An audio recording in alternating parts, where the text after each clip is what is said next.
Yes. Yes.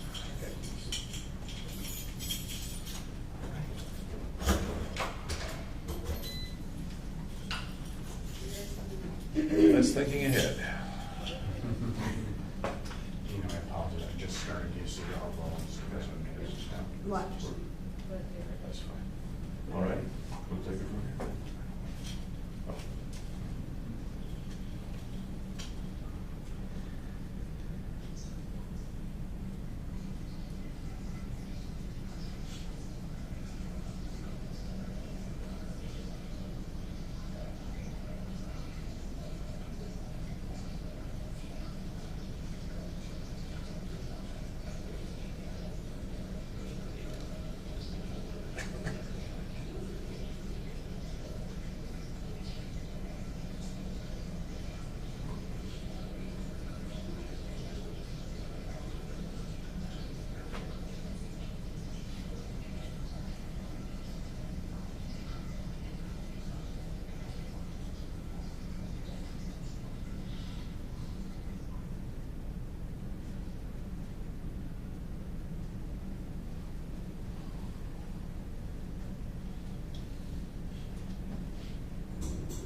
Okay, good morning.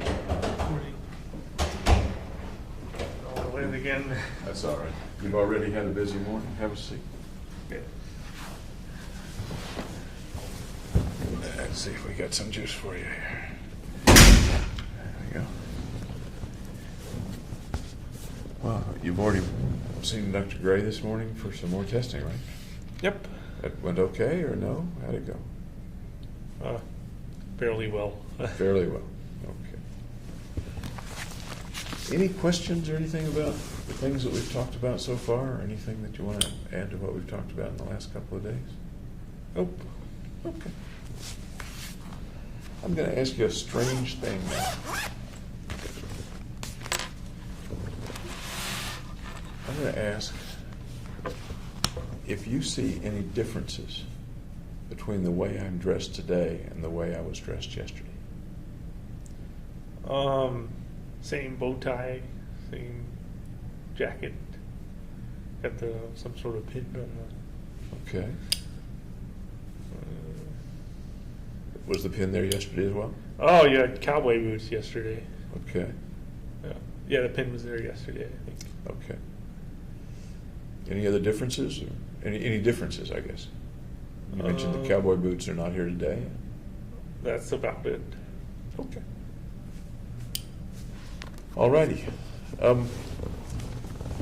I'd like to start this morning with something that folks are calling your notebook. I'm not sure what you call it, but it's the computation book for the course of life. Right. You remember Yeah, that? I just called it the notebook. Okay, the notebook. All right. I'd like to go through it a little bit and ask you to explain some things in it to me, would you? Okay. Okay. First of all, over what period of time do you recall that you created the things in the notebook? I think it was over June and July. Okay.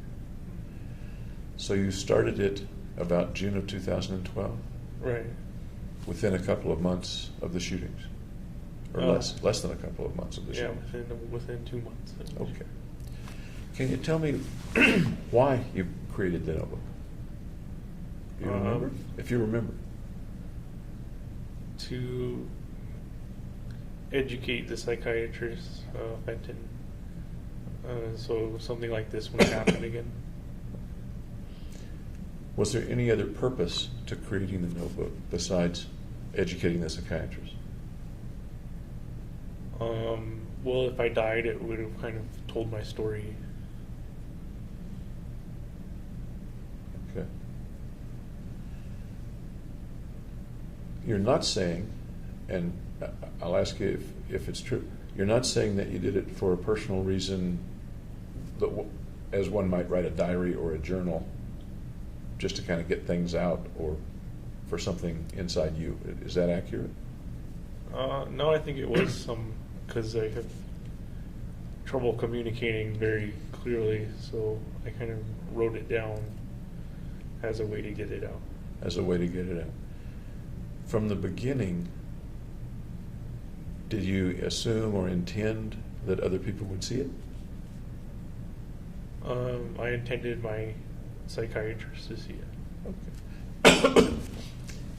And that would be Dr. Fenton, And, as contrast. and Feinstein. maybe. Feinstein. How about Ms. Roth?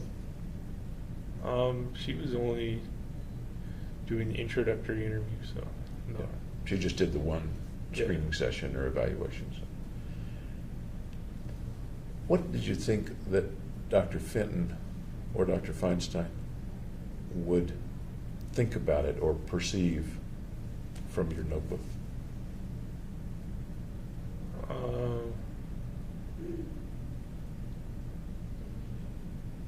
I don't know how they would take it.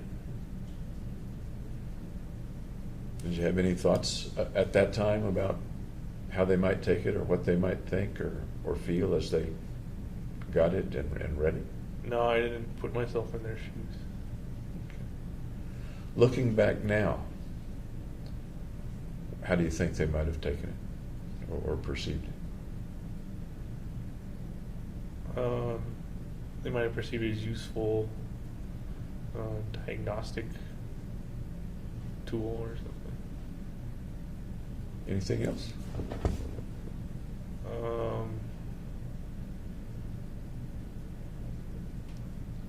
They might have been surprised that there was all this stuff I didn't mention that I did mention in the notebook. Okay.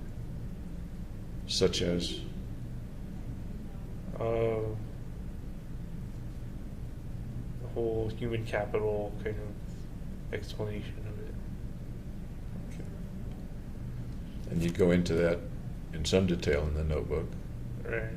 And you also talk about in the notebook why you didn't bring it up, or at least a reason or two that you didn't bring it up in the sessions, as I recall.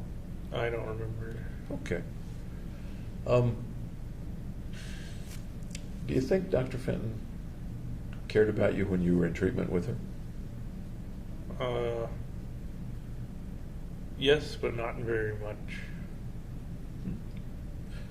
Tell me what you mean by yes, but not very much. Well, we usually had short sessions that were like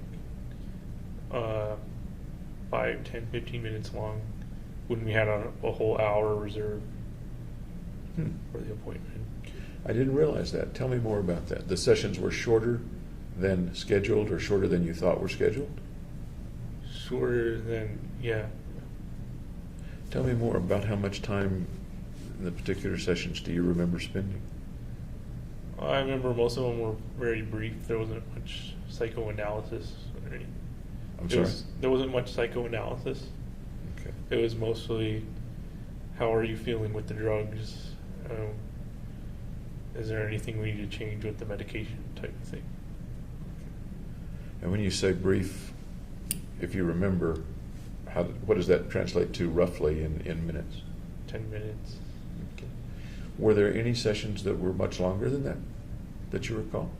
Well, the first one where she kind of got all the information.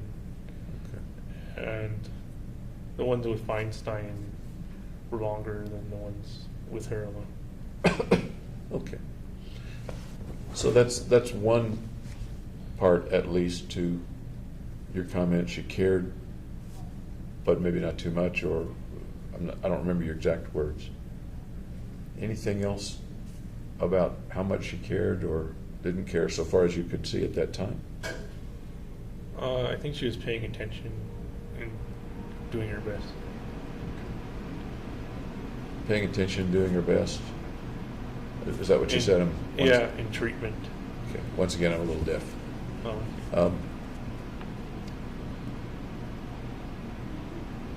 Do you think she paid attention to you as well as any of her patients, or, I mean, you can't really know, I I don't suppose. know about her other But patients. as you speculate, did you feel that you were being paid enough attention to as a patient? Yes, but the treatment wasn't entirely effective, I could say. Okay. How did you, I believe you mailed the notebook to her? Yes. Okay. Was that by U.S. mail? Or Yeah, FedEx? USPS. U.S., okay. And when did you drop it in the mailbox, or how did you do that, and when did you do that? This was something the media got wrong. Okay. They thought I did it a week in advance, but that's when I think bought the bubble envelope. Okay. So I did it on Thursday, the day of, I guess. Okay. Then, correct me if I'm wrong, do you recall, Thursday was the 19th? Was, yeah, the 19th. And as we go into after midnight, we're on Friday the 20th. Right. Is that the way you remember it? Okay. Yeah.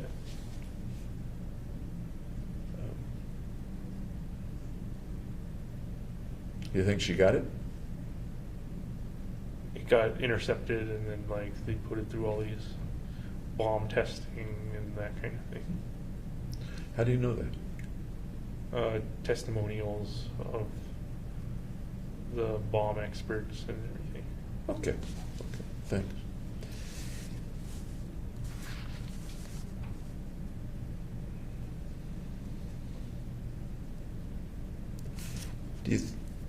Did you think that having the knowledge of the notebook would change what Dr. Fenton or Dr. Feinstein did in future? You said you thought it might be useful. I don't know how they would change their procedures. And forgive me if I'm not remembering, do you mean you thought it would be useful with regard to understanding you, or with regard to understanding other people as well? Me as well as other people. As well as other people. Okay. That brings up a question in my mind of what do you think about any similarity? I'm not asking that very well. Do you think at the time that there were other people with thoughts and concerns and difficulties similar to yours? Yes. Okay. Were there a lot of those people as far as you knew or thought, or not very many? No, a very low percentage of people. Okay. Are you speaking now, or are you speaking what you thought at the time, or both? Both. Okay. Were there other people who had thoughts of and drives to kill other people? In the There kind were, of, but I don't personally know them. okay. What's your impression of how many folks out there had similar thoughts and feelings, and you used the word obsession yesterday, similar to yours? What's your impression of roughly how many people were very similar? Oh, like 1 in 100,000. Okay.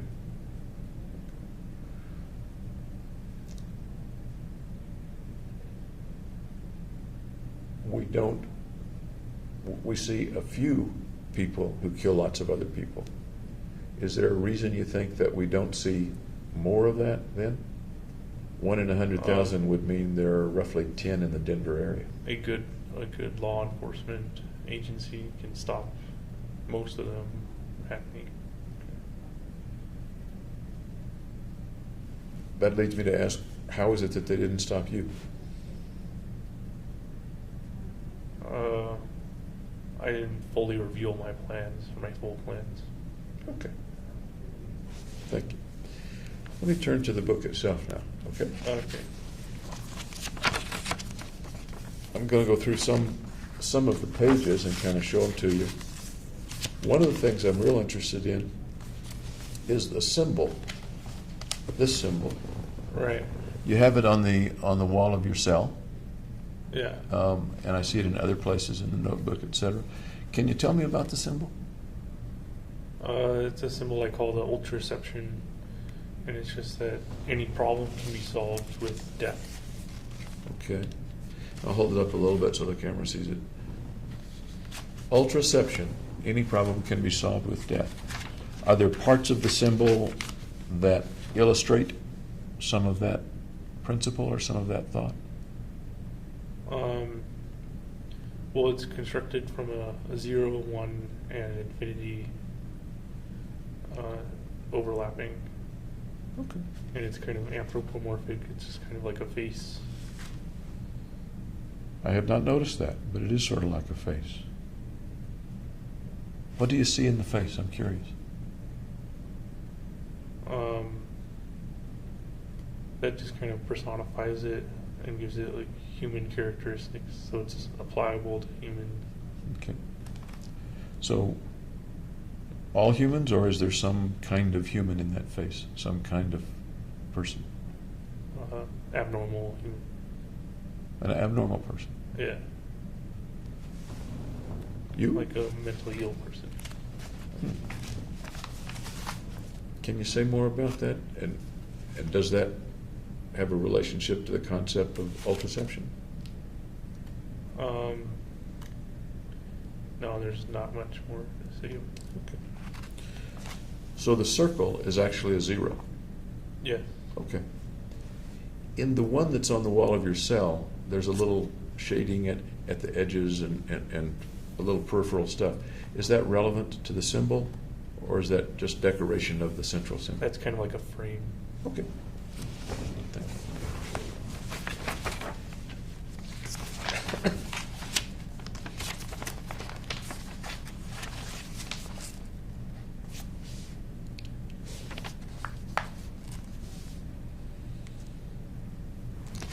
There's lots of stuff on this page. Can you give me an idea of what some of the things mean? That's the kind of human capital idea of placing values on human beings. Okay. So I give them an arbitrary value of 1 if they're alive and 0 when they're dead. And then they either add up or they subtract to a person's value when there's when they die from a murderer. When they die from a murderer, how about when they die in other ways? Well, then their value goes to 0 because they're no longer alive. In this system, if they die in some other way, does their value disappear or does it accrue to someone else? It disappears. So the only way, and again I don't want to put words in your mouth, the only way it accrues to somebody else is if they're murdered and it accrues to the person who killed them. Right. Is that accurate? Yeah. What if a person kills them accidentally? It would still be transferred. Still be transferred? Yeah. Okay. Do the characteristics of the person matter? Successful, not successful, big, small, young, old, male, female? It depends on if you want it to or not. Like you could say a millionaire was more important than a homeless person. Okay. But I just attribute it to an intrinsic value of this person is worth one value. Within the theater, you attribute a value of 1 to each person who was killed, and thus you're now at 13. Right. Is that what? That's what you said yesterday? Okay. Yeah. At the time, if you knew that one of the people killed was a millionaire, would you have given that person a value greater than 1 and assimilated more than 1 for that person? No, I just left it as 1. Okay. Is that your decision, or is that the way you perceive the value in the universe, or what?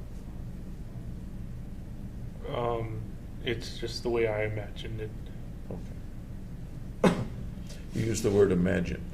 Right. Or thought of it, I guess. Okay.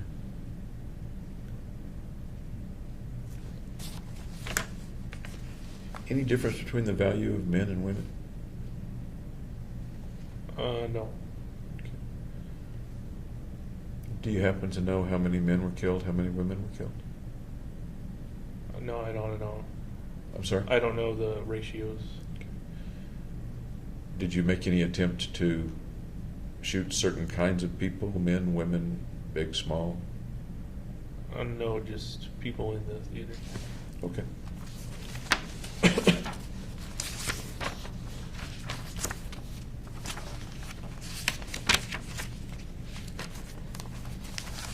There are a couple of pages about your self-diagnosis Right. in the notebook. And we've talked a little bit about that, and you've talked with other people about that. You've come up with a whole lot of things.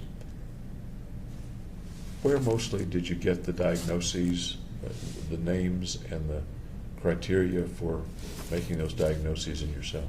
Just surfing the web. Surfing. Any particular websites useful to you, less useful to you? None that stand out in my mind. Okay. Any, you don't remember any particular website that you No. went to that had some of these things?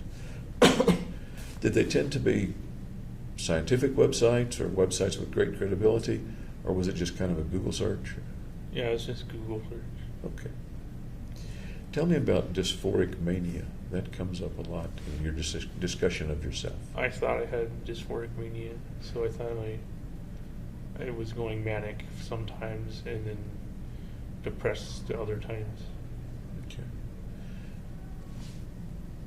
Do you still believe that, or that's the way you thought then and you believe differently now? That's the way I thought then. Now I kind of believe it was more just depression and then normal. So I attributed manic phases as less depressed. Okay.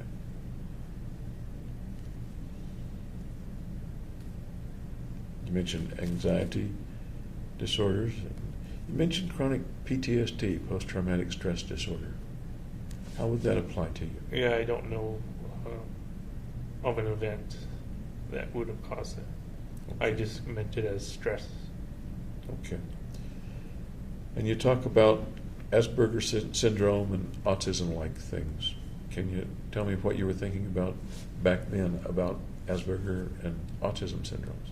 Well, what I know from Asperger's is it usually causes social dysfunction, and autism is kind of very focused in some areas. And how did those apply to you? Well, I thought I was socially dysfunctional. Okay. Do you still think you were socially dysfunctional? Around groups I didn't know, but around friends, yes, I wasn't. Okay.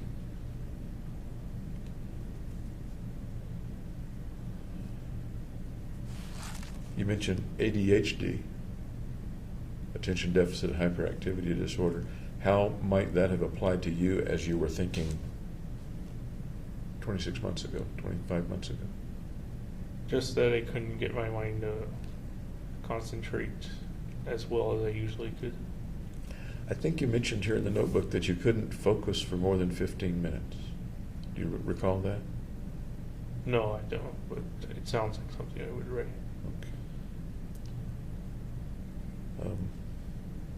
I remember somebody saying years ago, and it stuck in my mind, that almost nobody can truly focus on something for 15 minutes.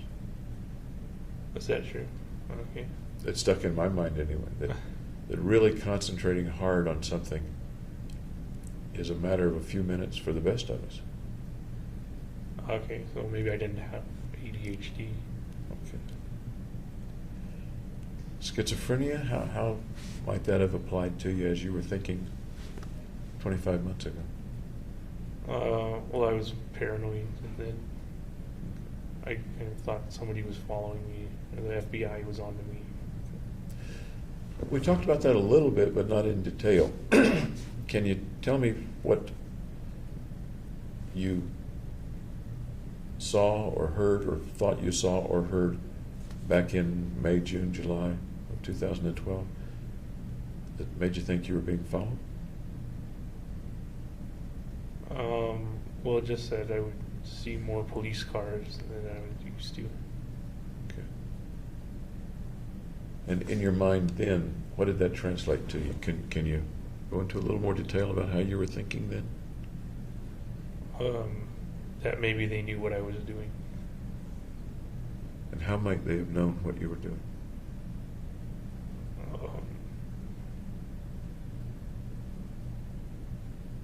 I don't know that part. I don't know how they would have known. I just thought they did know.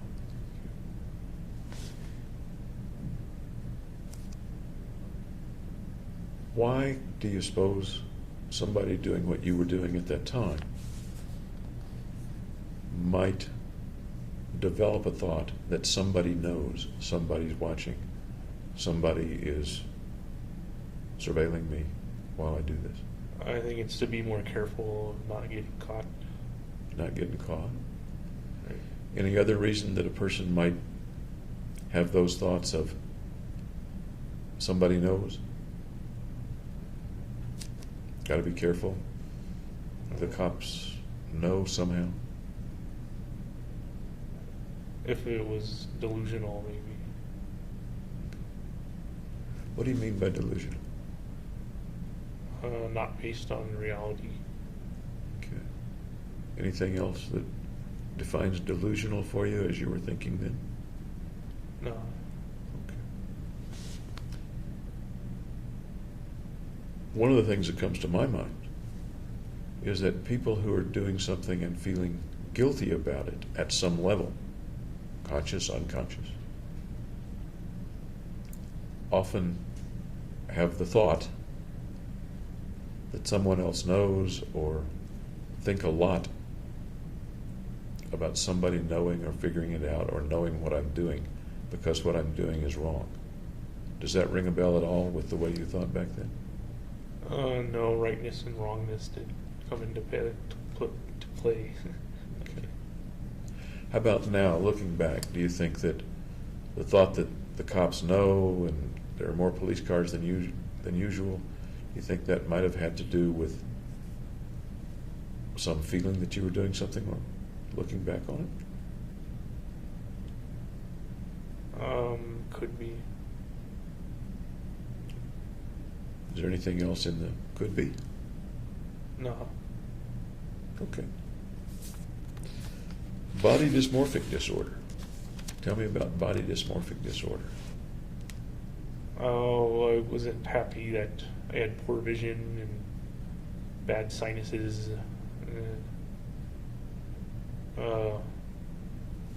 Unhappy with my hair, that kind of thing. You had bad sinuses. Were you taking medication for your sinuses? No. Okay. So you were unhappy with those things. How much did you worry about them or focus on them at the time? Not that much. Check yourself in the mirror, how you looked. Yeah. I'd say most people do that anyway. You were concerned about how often you checked yourself in the mirror. In the Yeah, I notebook. did a lot. And you thought in the notebook anyway that that was too much for some reason. Do you recall that? Yeah.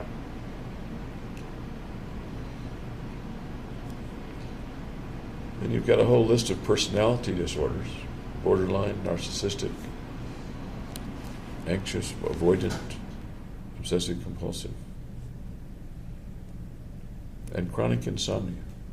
Were you having trouble sleeping? Yeah. I do recall you mentioning that. Tell me about the insomnia and the getting to sleep during those. I would just toss and turn before trying to get to sleep. I couldn't get to sleep right away. Do you remember thoughts that you would have as you would try to sleep, try to get to sleep? It was a long time ago. No, I don't. Do you still have trouble getting to sleep, trying to get to sleep?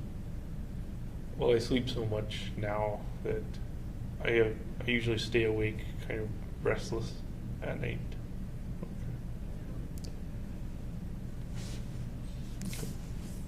And you have the word psychosis. What does psychosis translate to 25 months ago? I don't remember.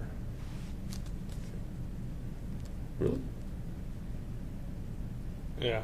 What does it translate to today for you? What do you mean by psychosis, or what? When I say psychosis, what does that mean to you?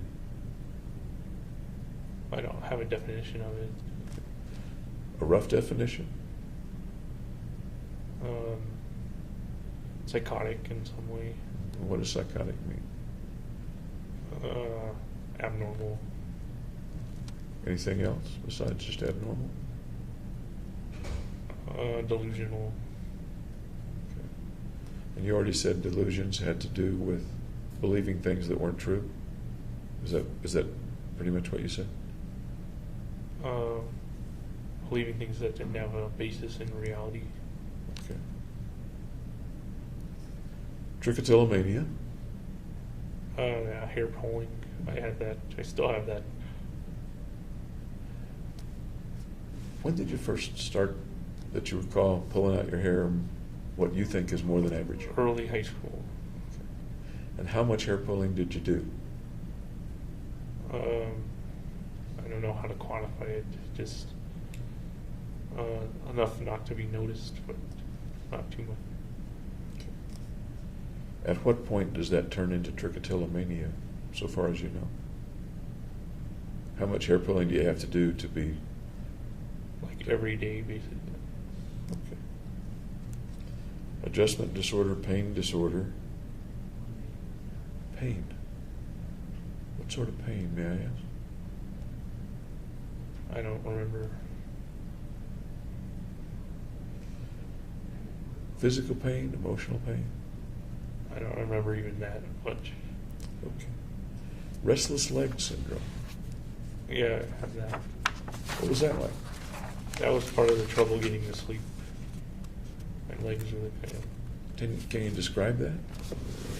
My legs would kind of twitch without moving any muscle.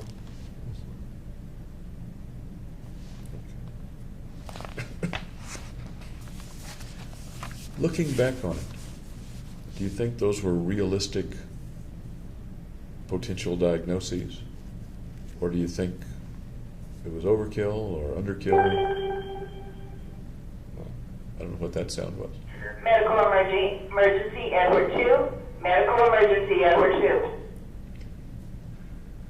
2. So looking back, what was the realistic applicability of that list of diagnoses to you in May, June, July of 2012? They were just thoughts I had. And from the research I did online. And looking back now, was any of them particularly accurate? I don't know. I thought they were accurate at the time. At the time? Okay. And looking back though, now, what do you think? Yeah, I don't think I had autism or some of the other ones. Any ones that you think you did have? Schizophrenia, obsessive compulsive disorder, social anxiety. Okay. What are the characteristics that you look back on now that make you believe or think there's a strong possibility that you had schizophrenia then?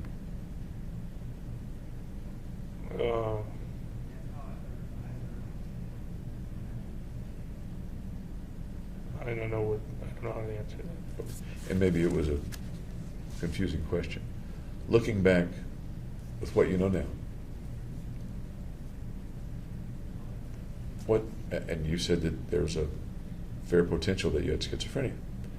What symptoms or signs do you see now in yourself at that time? I don't mean in yourself now, I mean in yourself at that time.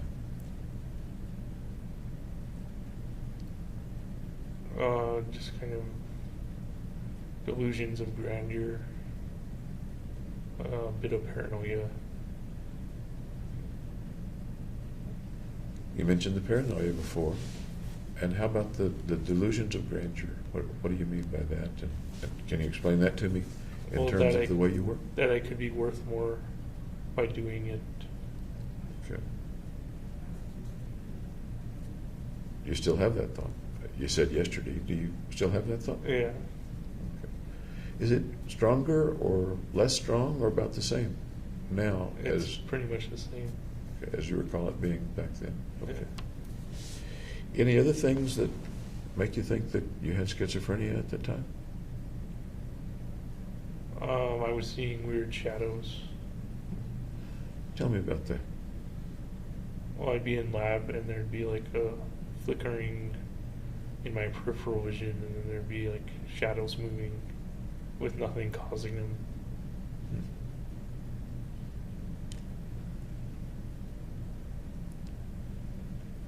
People see things in their peripheral vision from time to time. It may or may not be abnormal.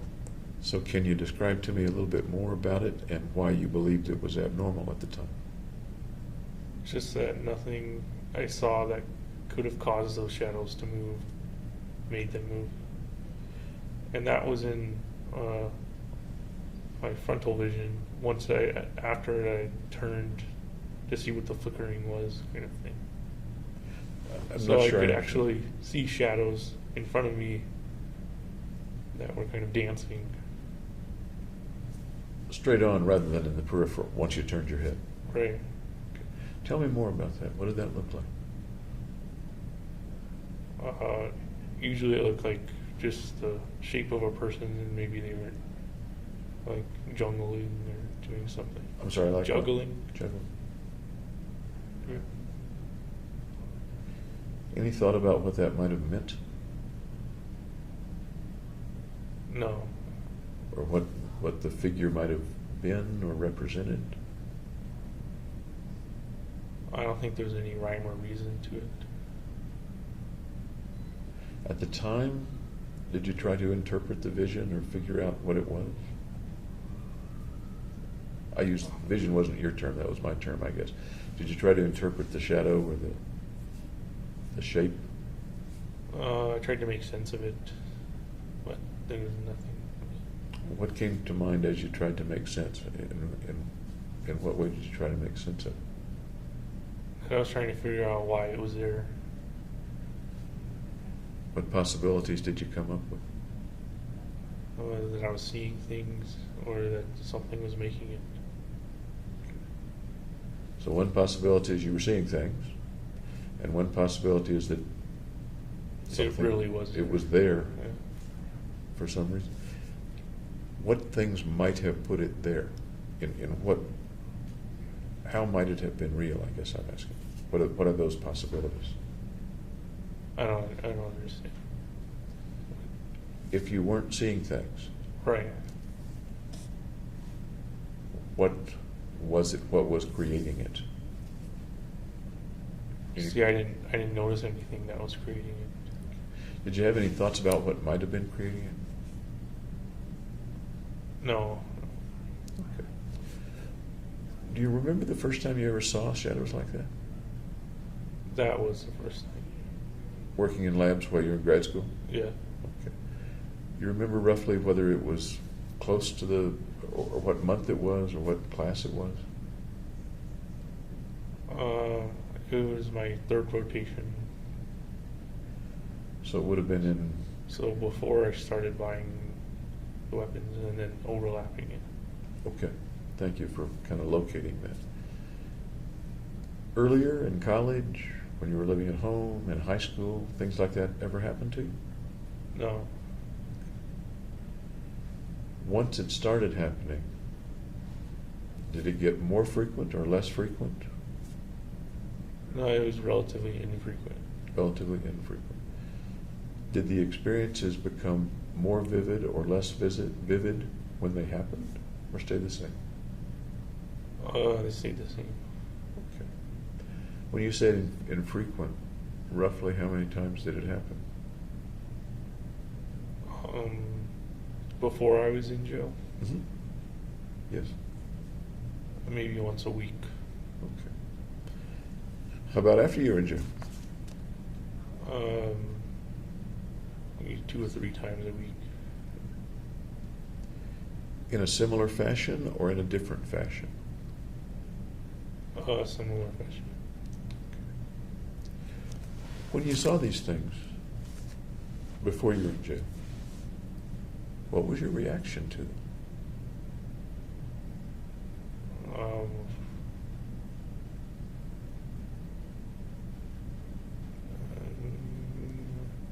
I don't know. I thought they were unusual. Were you frightened of them, or delighted to see them, or curious about them, or what? No, kind of apathetic towards them. But it sounds like you tried to figure them out, or not. I tried to figure out what was causing them. And once again, what did you come up with as the best possibility or possibilities for what was causing them? Nothing was causing them, so I just kind of went with the flow. Thoughts that they were beings from another dimension, or No, ghosts, or figments of your imagination, or reflections. Lots of things come to my mind, but I'm interested in what might have come to your mind. I thought they were shadows. Shadows. Yeah. Okay. You used the word apathetic. Did you attribute... have you seen them lately? Have you continued to see them? Sometime. In the past month, have you seen them? Yeah.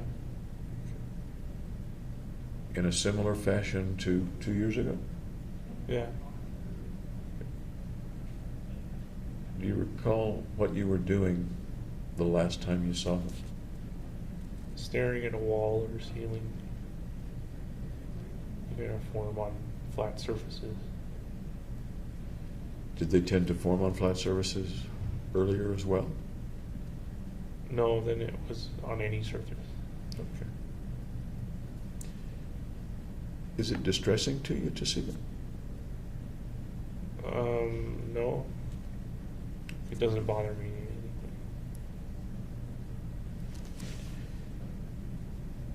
Are they particularly interested in you, or are they just there and you happen to see them while they're there?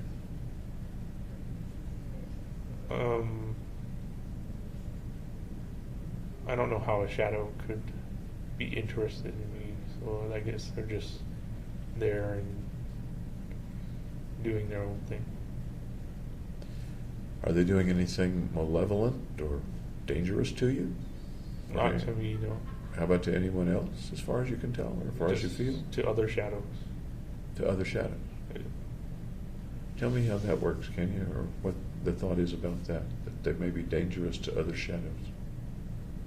Well, there's like shadows with axes and swords and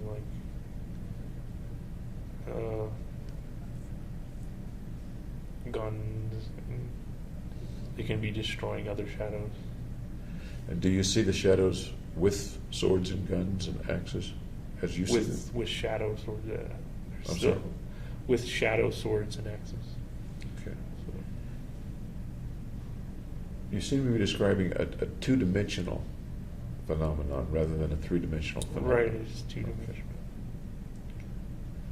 So the shadows that you would see, you can make out, I'll call it a silhouette of an axe or a sword or a gun. Is that accurate? Yeah, sounds accurate. You mentioned that real early when you saw him, one of the impressions was that it looked a little like somebody who was juggling. Right. How did that become shadows with weapons? Well, it was juggling heads. It was juggling heads. Yeah.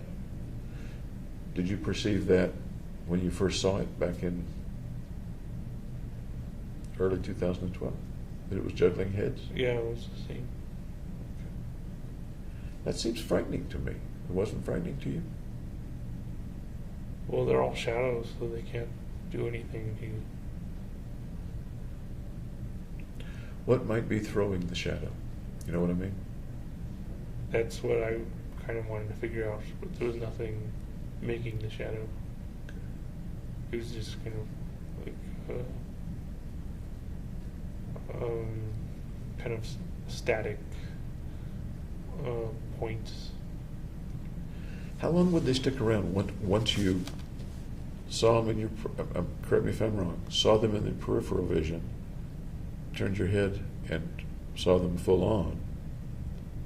And it sounds like sometimes they appeared full on. As long as I focused on them, and then if I stopped focusing on them, then it just became a wall again. So that would be roughly how long in minutes? Like 3 to 5 minutes. Okay. Do you recall in 2012, before you were arrested, where you usually were when the shadows appeared? In my bedroom, like looking at the ceiling. Was it then when you were likely to be in bed or not necessarily? When I was in bed, usually. Okay. That suggests to me that you were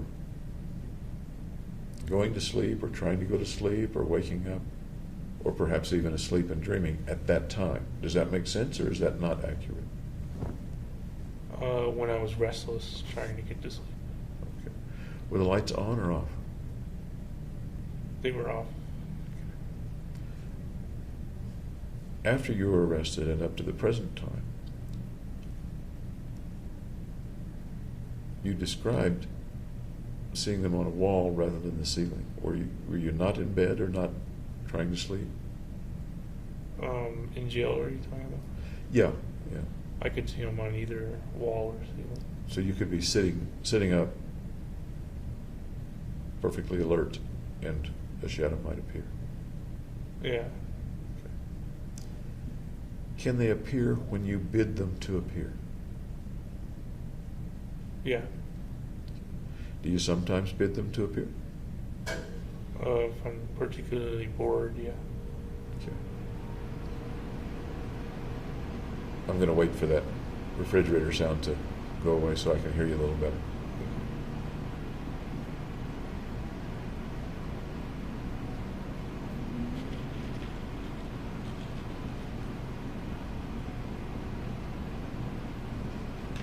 At least I think it'll go away. There we go. So you can cause them to appear. I can cause them to. You can, and sometimes when you're bored, you will. Right. So, do they appear also unbidden nowadays? Sometimes. Speaking currently, the last few months, how often do they appear unbidden compared to appearing because you wish for them to appear because you're bored? 2 or 3 times a week. What's the ratio of one to the other, roughly? Mainly I make them appear more than they come unbidden. Now let's go back, if you will, to 2012, early 2012, mid-2012. Were you able to cause them to appear then, or no? No, causing them to appear has only been since I've been in jail. Okay.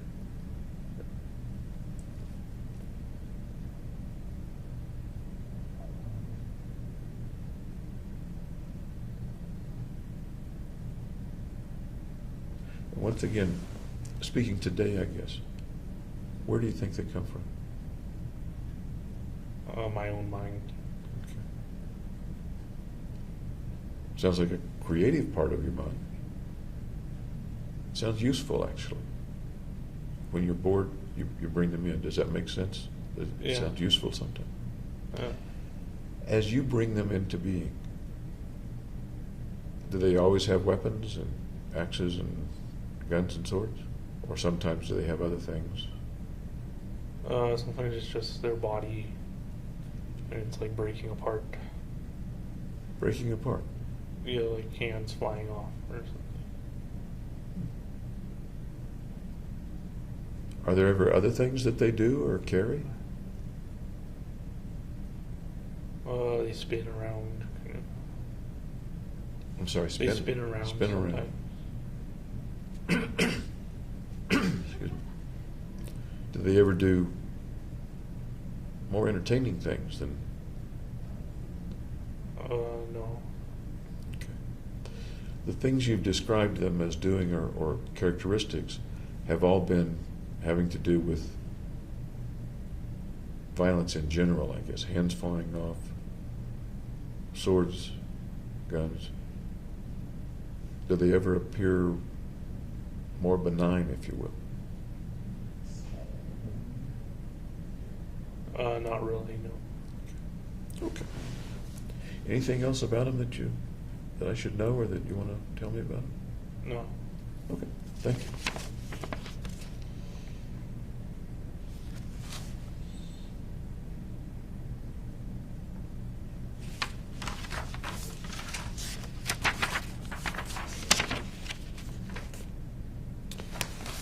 You mentioned in the notebook a particular, among other things, a particular concern with your cock, Yep. with your penis, right? Yeah. Okay. Tell me about that. And cock was your word, a Right. common word. Okay. Tell me about that. I don't really want to share about that. Okay. It's another part of the body, like hands flying off, or? No. Okay. You mentioned a traumatic experience. Let me see what you said. When you were a youngster, I think. Is it in this paragraph? Was there something that happened to your genitalia when you were very young or when you were young? No. How do you see your genitalia? Normal, abnormal?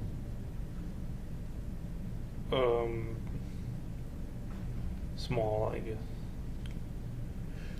Do you think your penis is really small or just you perceive it to be small? Well, based on national averages, it's small. Okay. May I ask how small? Not that small. Okay. Was that something that concerned you in early 2012? Not really, I mean, it was enough to write it down among other things. Right. As a bullet part point. Of the body dysmorphic disorder. Okay.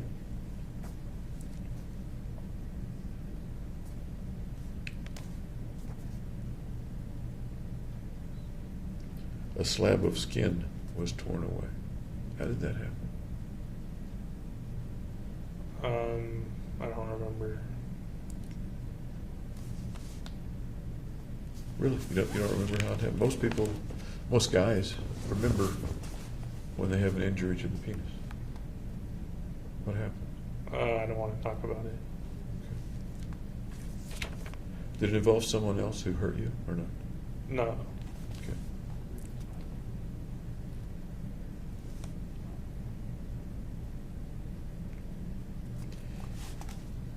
You mentioned on the same page that you have difficulty conveying the images that you see in your mind.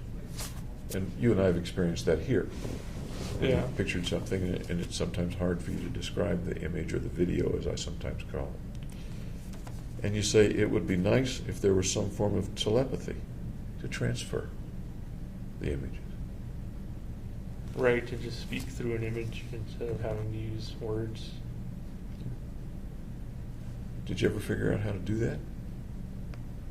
I think the closest thing would be being able to draw, but I'm not a very good artist. There are some drawings in the notebook.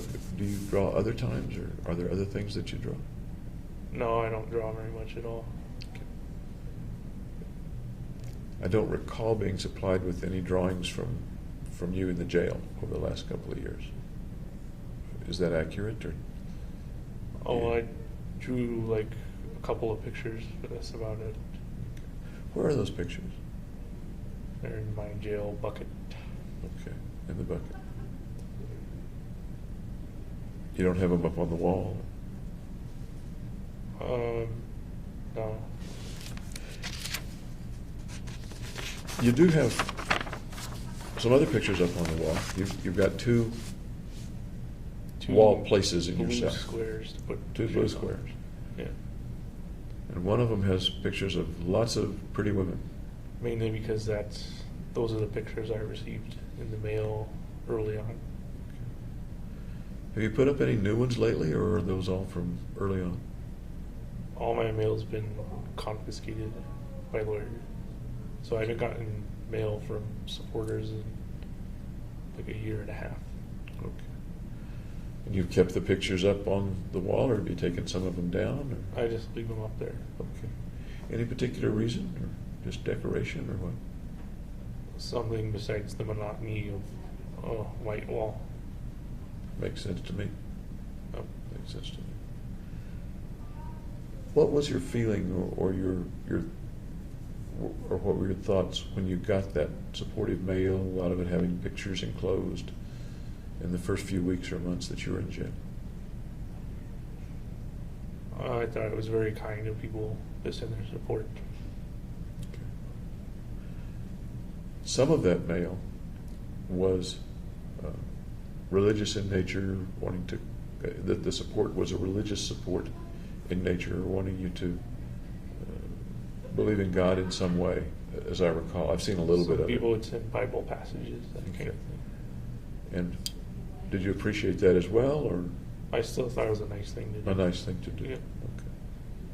Some folks sent cash for your commissary fund.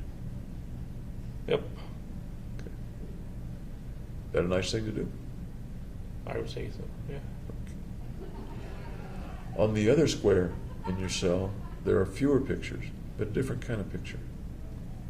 Can you tell me about the other square? They're mostly like landscape photos. It's like photos of Boulder, Colorado. One of like Switzerland or something. One of like a tiger. There are a couple of photographs that are either of family or friends.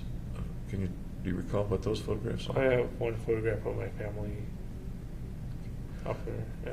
Who all is in the photograph? My mom, my sister, my dad, Okay. and me. And you? Okay.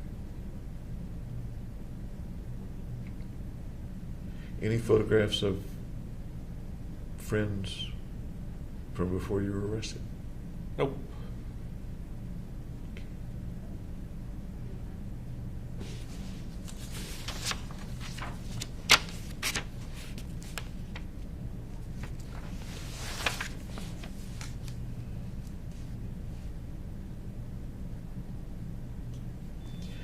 We talked a bit yesterday about the evolution, if you will, of your thoughts of killing, or your urges to kill, or the images that would come to mind of killing people. You talked about early ones being abstract in the sense of the saws, as I recall, in the sense of the nuclear winter or the atomic bomb blast, right? Right. Here you talk about, in your notebook, the obsession to kill since I was a kid. Started pretty early, or is that not an accurate description?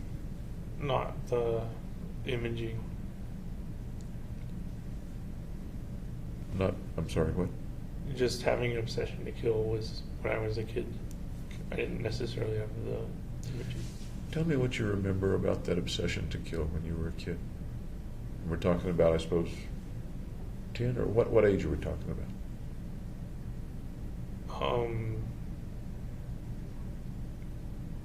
Middle school.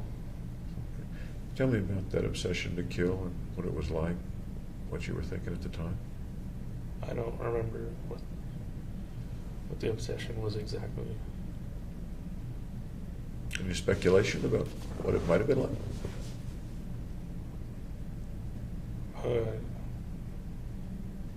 Just that I had a strong inner thoughts of killing people. What were those people like? Were they doing something to you, or? No, they were Not. just abstract humankind. Okay. Did you put any identification on any of them? No, Relatives, friends, enemies, no, teachers, no, bad guys on TV? no.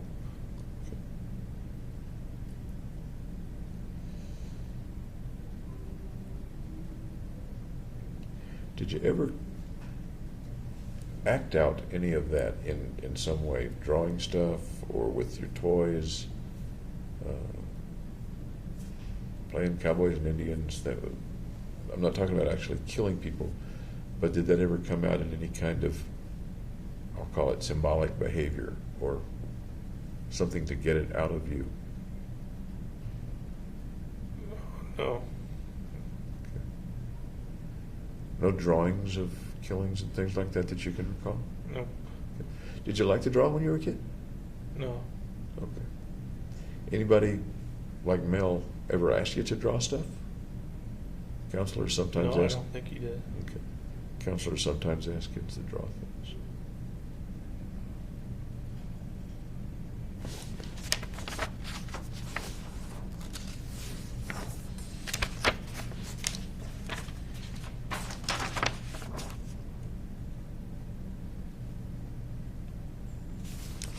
That makes me think of the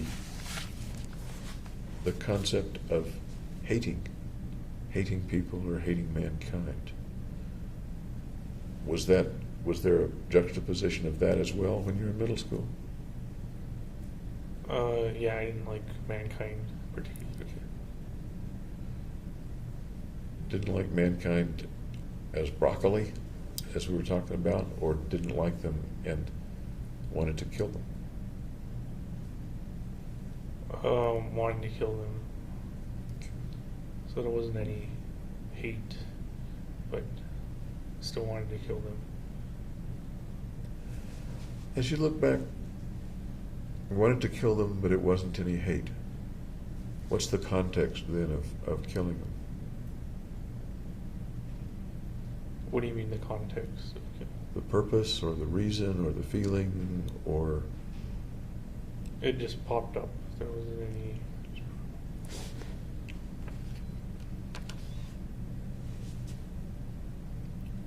do you suppose there was hate or anger that you maybe weren't aware of as a kid?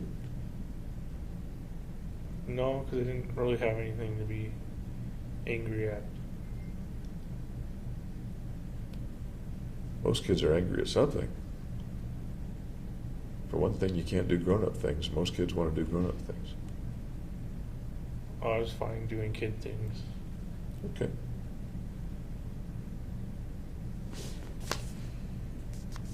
Then you kind of mentioned an evolution of those thoughts. And you bring that evolution up to the thoughts of the mass murder at the movies. And then you note that the first obsession with an onset over 10 years ago. You've kind of talked about that.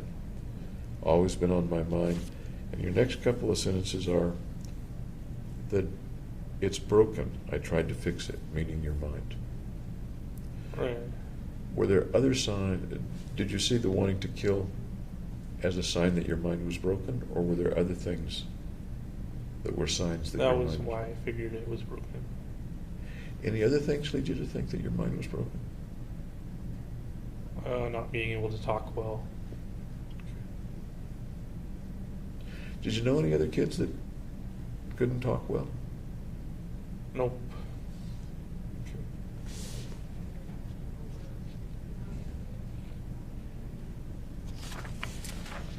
And there's a lot in here about overcoming fear. Overcoming fear of what comes to mind today about overcoming fear. Of social situations. There's much in the notebook about overcoming fear of more than social situations. I don't recall what those were. Fear of death, Fear of the consequences of killing people. Those are two things that come up in the notebook. Those are two things I didn't have a fear of. You didn't have a fear of death or fear of the consequences? Right. Was that all along, or did that lack of fear happen at some point? It happened once I started psychiatry with Fenton. Okay. And you referred to that yesterday. You did. What about the psychiatry with Fenton had helped the fear to dissipate or go away, or made the fear go away? I thought the drug sertraline helped reduce the anxiety and fear. It sounds a little like you're saying that if you hadn't had the medication, the shootings may never have taken place. I'd say it's a possibility. Can you flesh out that possibility and talk a little bit about that possibility? Well, what else is there to say? I don't know. You were thinking about killing lots of people. Right. Do you think you would have eventually done it, even if you hadn't had the medication? Maybe not at that time period. Maybe later on in life. Maybe later on. Yeah. You have several pages of the word why. Why? Like, Don't ask me why I wrote it. Okay. Well, it sounds like you were wondering greatly about something, maybe more than one thing. Right. Yeah. What might you have been wondering greatly about? I think it was those two questions in the beginning: what's the meaning of life and death?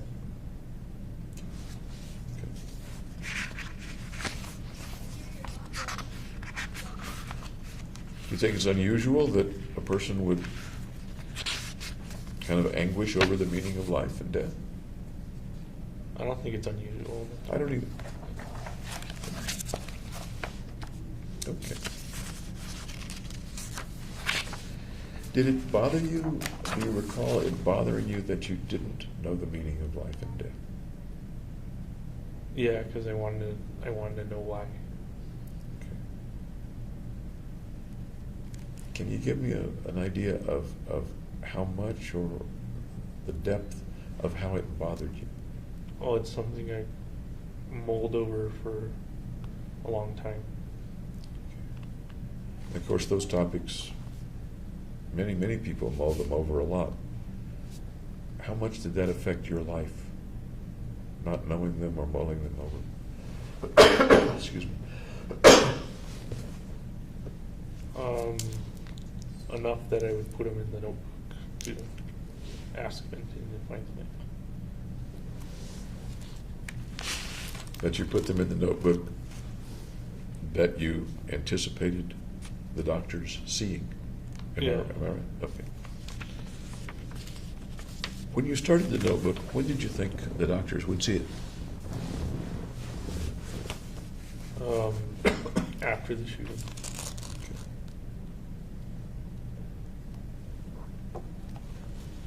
Did you think that they might see it at some other time, that you might take it to them, or?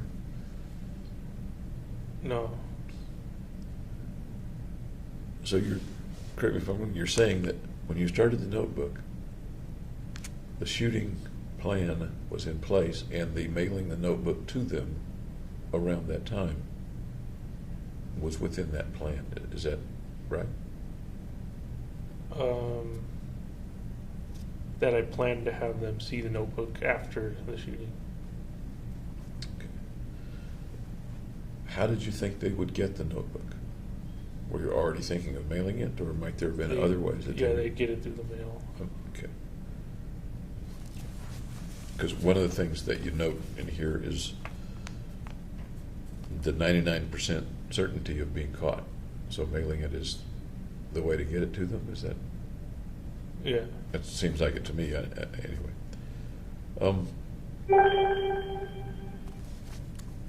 Duress in the gym. Duress in the gym.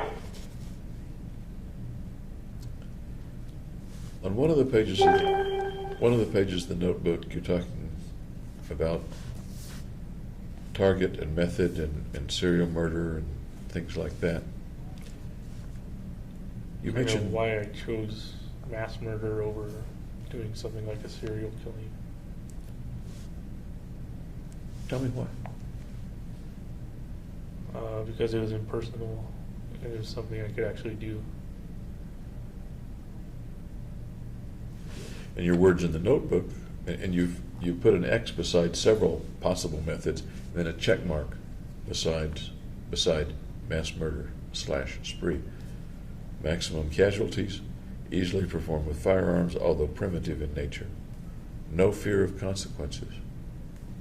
Being caught 99% certain. Right. Okay.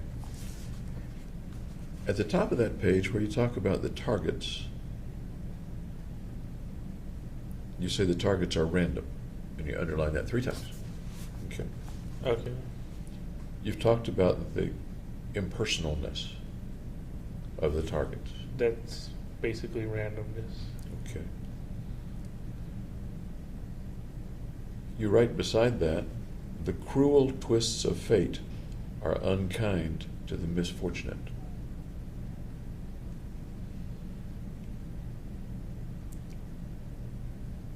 It sounds like you're saying there is cruelty involved, even though the people are random or impersonal to you. I was more going for the people who were shot were misfortunate because there are like thousands of theaters and seats, and they were in the wrong one at the wrong time. And that would be the cruel twist of fate that they happened to be in that seat at that time. Okay.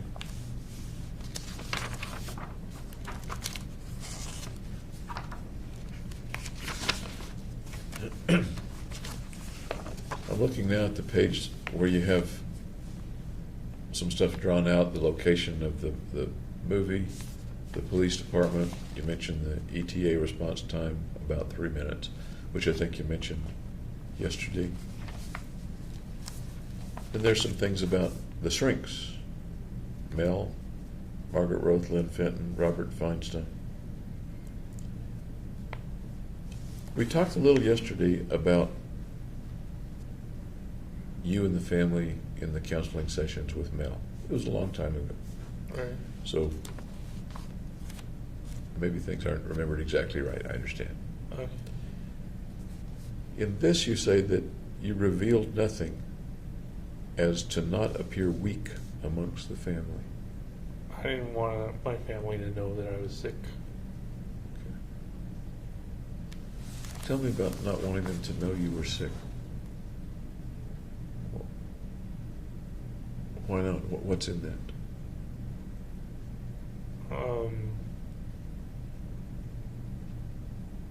I don't know.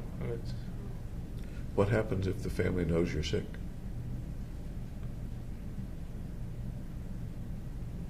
Then it's bad. In what way? What happens? I don't know. What might happen?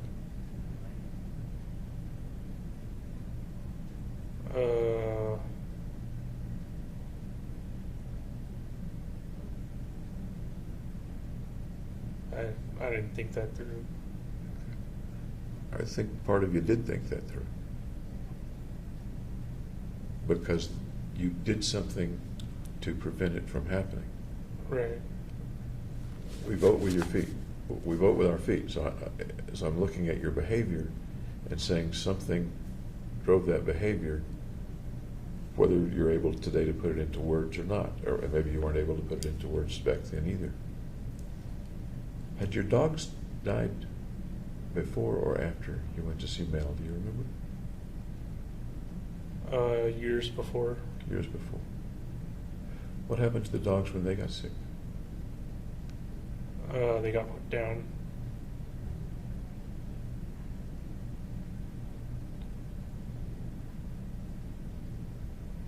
I didn't make that connection back then. Okay. Pulling back from the drastic connection of I'm going to be put down, which I don't think was conscious in your mind at all. Okay. What does being sick mean in a family? What happens to the kid? That you're a who's- burden. Okay, a burden. And what happens when a kid is a burden? He's disliked.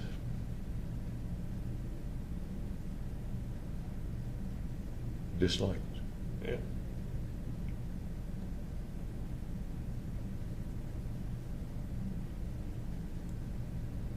How do you feel as you say that?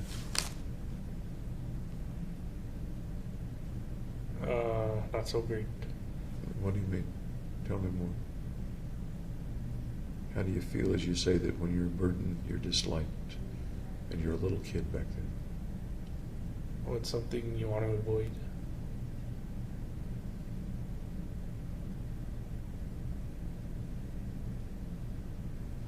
You feeling anything as you think about that? Nope. Okay. You mentioned the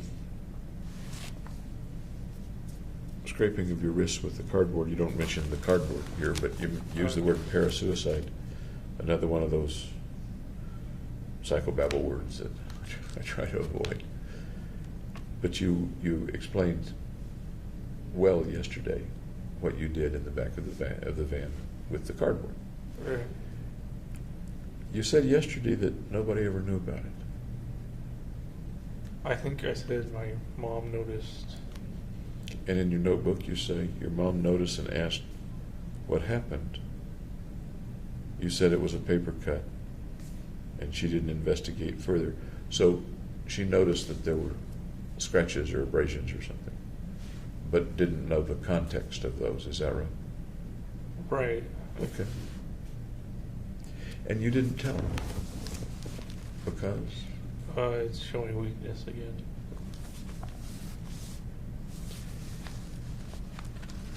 We talked a minute ago about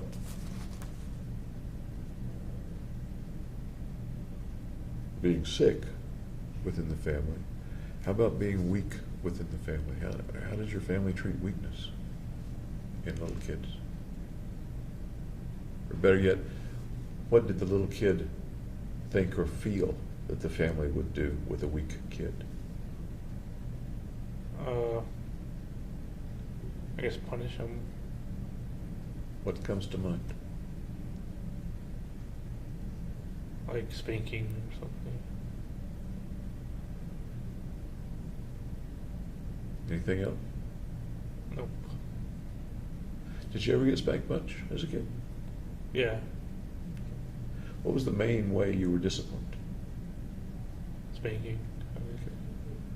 How often would that happen I don't remember. as you look back I on was it? little, yeah. Every day or not very often? Not that much. Once a month maybe. What might you do that would get you a spanking?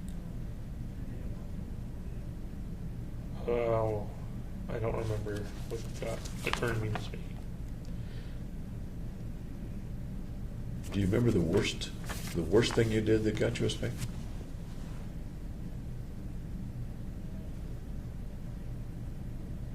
No. Do you remember the worst spanking, or do you remember a really I bad remember, spanking? yeah. Tell me about the spanking. Well, they took me outside and spanked me in the front yard of the.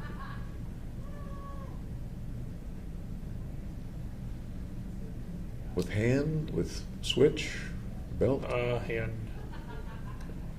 pants up or pants down? Pants down. I'm sorry? Pants down. Pants down, okay. For how long? It must have, I that's don't remember. going to be real hard to estimate. Yeah, I don't know. Well over 20 years later, isn't it? Yeah. Okay. But you remember it was outside, Yep. pants down. Was anybody else there? Anybody see it? Not that I know of.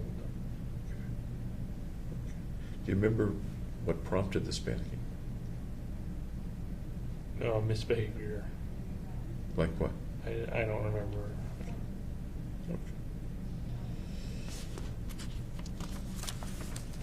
You had thoughts of killing and hating mankind that were kind of vague back then. You've said that you didn't carry out any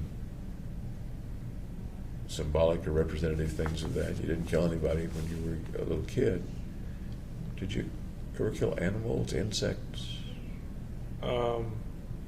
One time I lined up a bunch of snails on the street for where the bus goes, and it made a big slimy track.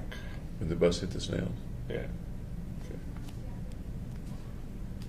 Was it just you, or was it you and your friends? Or? Yeah, my friends. You and your friends? Okay. Anything else like that?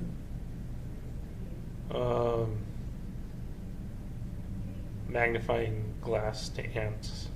That was exactly what I was thinking of. That's a common thing for little kids to do. Yeah. Okay. How about with mice or cats or dogs? No, nothing with like sentient animals. Okay.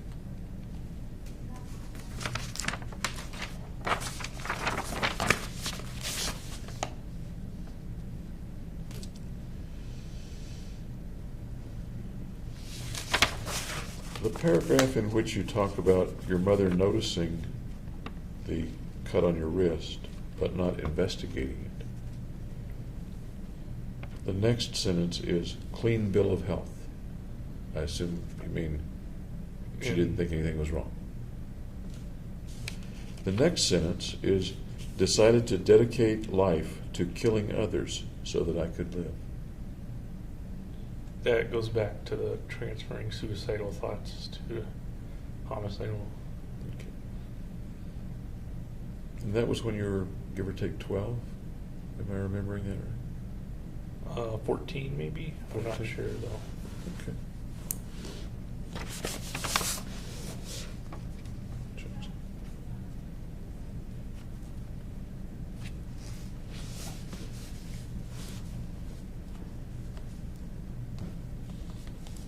The juxtaposition of those sentences then is not coincidental. The cuts on your wrist had to do with, at least in the mind of a little kid, dying. Yep. And even at that point, the next sentence that you wrote, remembering that when you were making the notebook, was dedicating your life to killing others so that you could live. Right.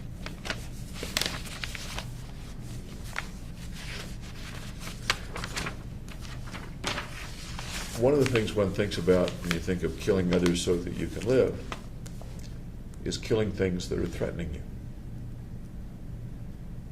A mugger's threatening my life, so I kill the mugger. Okay. Defensive sort of a thing. Or the Germans are overrunning Right. Italy, so we kill the Germans. World War II. That's not the way you described your thoughts of killing others, but it's what comes to my mind. Is there anything in the killing others so that you can live that sounds at all like the other people are threatening me and I kill them so that I won't be killed or so that my life won't be interfered with? Well, I felt threatened being around other people.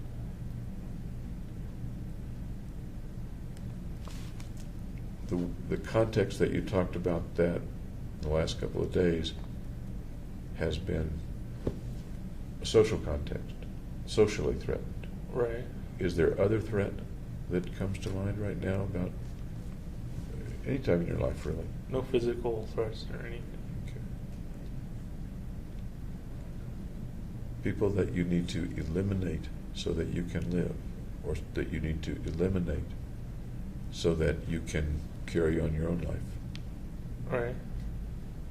What? Those are my phrases But I'm asking if they are a part of or similar to something in your life. People you have to eliminate so that you can live, or eliminate so that you can carry on your life. Yeah, that was one of my reasons for killing.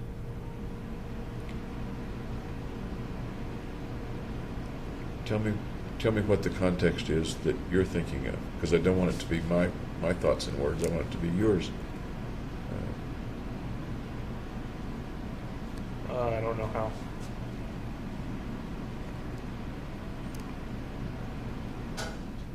What were other people doing, or likely to do, or you thought they were doing? It wasn't anyone in particular. It was just Then what were people. Then what were people doing? How were they keeping you from living or carrying on your life?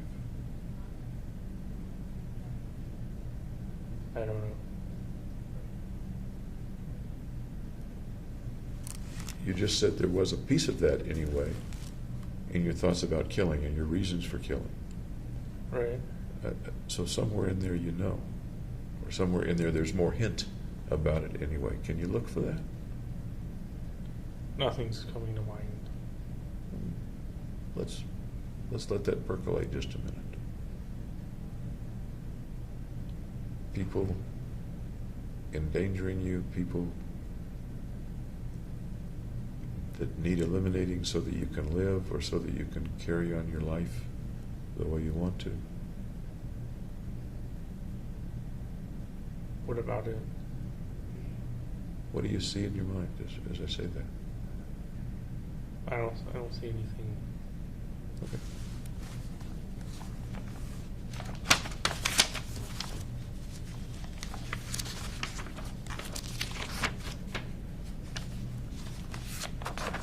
We're getting to the last part of the notebook.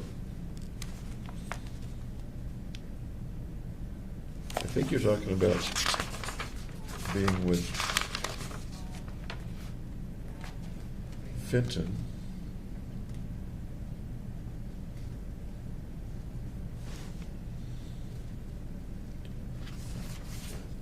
No fear of consequences. Primary drive, reversion to hatred of mankind. Intense aversion of people. Can you flesh that out a little bit to me? That's what I meant by hatred of mankind, is they have an intense aversion to being around people. That's not quite what you said. This says intense aversion of people. Doesn't say intense aversion of being around people. Which is the more accurate as of July of 2012? I don't see the difference of being around people and aversion of people. I do. I see a difference. One may be a subset of the other. But if the intense aversion or the hatred just has to do with being around them, there are ways to not be around people. Not really. It's a social society. Any type of work, you're going to usually have to interact with people. So the answer to that is what? I consider them both being the same thing. Okay. And the answer to that aversion for you was to kill? Was killing, yeah. Was killing, okay. But you couldn't kill them all? All the people that... Right, it would be unrealistic to be able to kill